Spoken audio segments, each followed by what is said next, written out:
This is coffee. It's delicious. It's also a lot more complicated than you might think.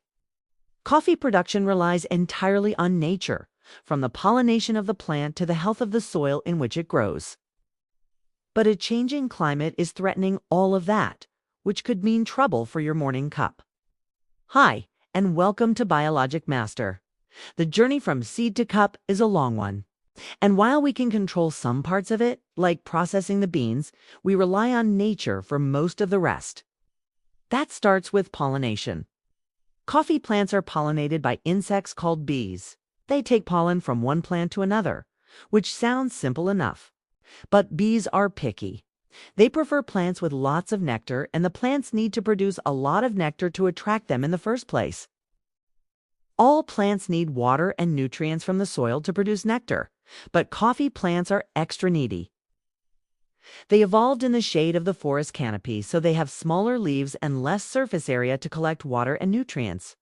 They also grow in places with poor soil, so they've developed a strong taproot to reach deep down into the earth for hydration. That might sound like an advantage. After all, coffee plants can grow in places that are too dry or poor for other plants. But it means they're really sensitive to changes in rainfall. And if the bees don't have enough nectar to collect, they'll go elsewhere, which means no pollination.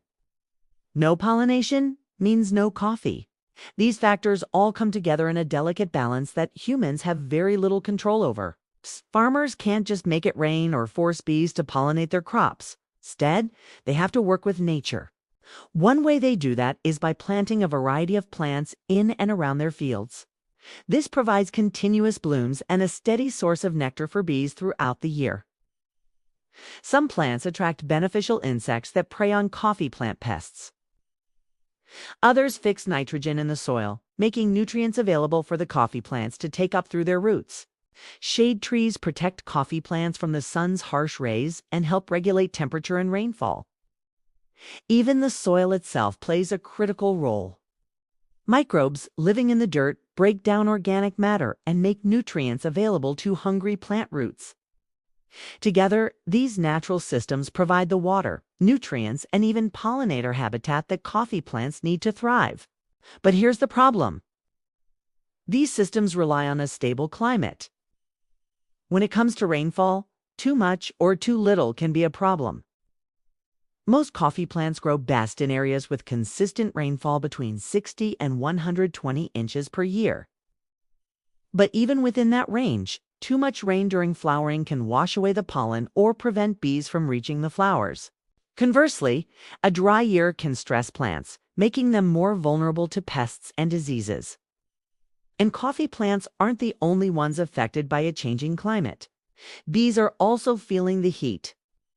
Not only does climate change affect the plants that bees collect nectar from, but rising temperatures also stress bees and reduce their ability to fly, find food, and navigate.